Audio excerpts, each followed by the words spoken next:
Hi guys and welcome to another episode of Career Mode by myself, Bateson87. Today we are going to be continuing our progress in the season itself, actually playing the games. The transfer window has slammed shut, so we finished off with getting a few decent signings. Your support on this series has been immense, guys. I read the comments daily to help me with the series and I can't thank you enough. So if you've got any comments to help me in the future with it, let me know in the comment section below and we'll aim to do it. Obviously we can't do much on transfers anymore just because of the fact that the windows is now shut.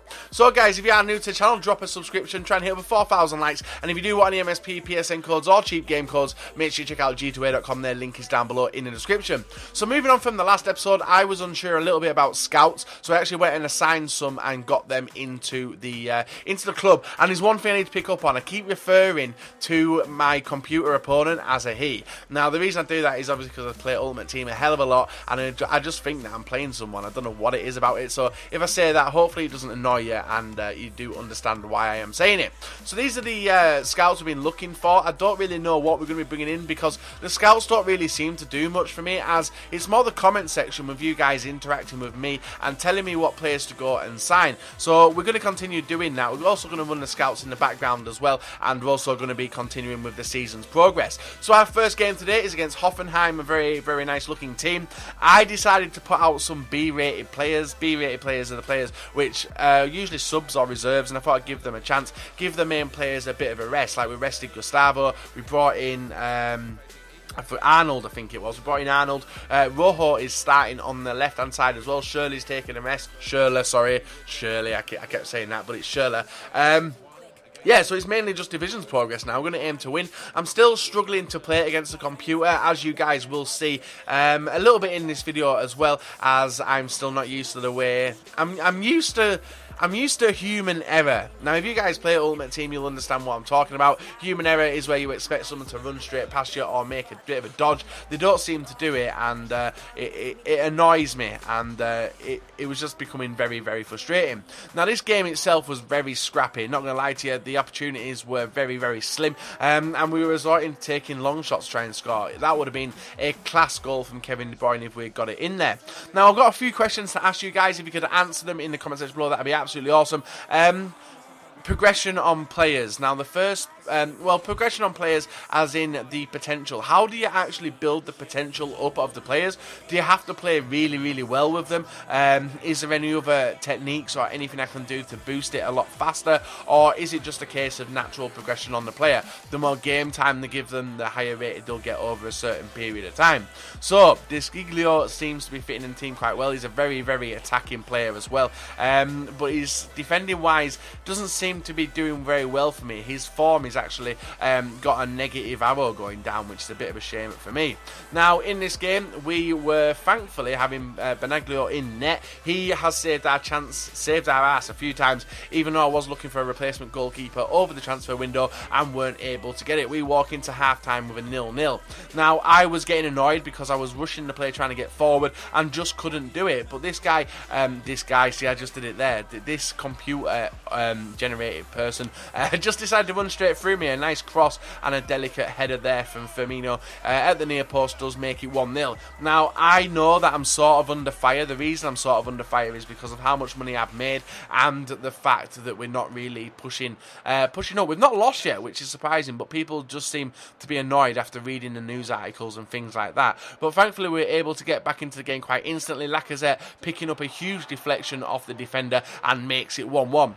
A nice finish nonetheless, but conceding that goal did annoy me, and we continue pushing in this game, trying to score more goals. Kevin De Bruyne, honestly, feels a hell of a lot better in career mode than he does in Ultimate Team. I don't know if it's because I'm playing the computer or no what, but he was absolutely solid, and that was the only opportunity really in the dying parts of the game, was De Bruyne missing a chance. So we do walk away with 1 point in a game where I made a huge mistake in playing the B team, and that's probably angered the board and the fans a lot more, which is an absolute shame. But we've got one more game in this series left. We've got the scout of Hoffman and the Van Dam entering the network. We're going to assign them to some countries as well, and hopefully they can bring me some decent names to add into the transfer targets for the January transfer window, which does open. Now, if you guys do follow the Bundesliga and know what happens, they have a winter break as well. So I think there's only one game in January, and that is against Bayern Munich. So yet again, we are dealt with the fact that we're going to try and get some decent players in there, and then going to be trying and testing them up against the, probably the number one team in the Bundesliga, but not currently in the league. The reason they are getting smashed, I've been looking at results, and Munich have not been doing that good. Did the huge signing of Neuer joining Juventus, did it completely mess up Bayern and the way they do things? So maybe that's something we do keep an eye on, because at the moment I think it's actually Dortmund who are sat top of the league, but I will show you the league table at the end of the game. So we made some changes to the team as well, bringing back in Gustavo, Schürrle as well, and bringing back in the A-listers really with Rodriguez as well. Now we're still sticking with Desciglio in the right back position, just because I do want to get the potential up of him, and he was one of the first names mentioned to me by you guys in the comment section below. Now Leverkusen are a very good team. Well, I don't know if they are a good team on career mode, but they are a good team looking at their players. Got Bellarabi, he's a player which a lot of people are asking me to get, but we unfortunately could not get him, and we're just aiming to get some goals, get some points, and hopefully walk away with a clean sheet. Now in the career mode, guys, the way I'm editing it, the way I'm recording it, and the way I am talking over it, would you guys rather me do it like this, or would you rather me live swear at the computer, talk about what I'm exactly doing in the menus? Now it could make the videos a hell of a lot longer, but I want something for you guys to enjoy. So any constructive criticism you do have, let me know, and I'll aim to build on that for Friday's episode. Now yet again, we were letting that guy just run straight on through, which was very annoying. This was in the 17th minute. There wasn't really many highlights in this game, but the ones I did pick, they are in here now. Now a rash challenge is about to appear here. Desciglio going into the back of his attacker, and his attacker, the computer's attacker, and giving away a penalty. Now I was stupid, but who knows, he might have scored the goal anyway, so it did give us another chance to save it. Now yeah, you don't really know, do you? It's one of them things where you just do it and you hope, but it was annoying because yet again we do unfortunately give the opponent an opportunity to go 1-0 up, and he took it. Dermich getting on the score sheet there and making it 1-0. Now this has happened quite a lot in the series so far. We conceded the goals and then gone on to push the opponent and struggled, and sometimes only walked away with 1 point. Now we started pushing our opponent, got very unlucky here not to be able to put the ball in the back of the net with Perisic, and we did go for a return cross to whip it in, but blocked by a defender.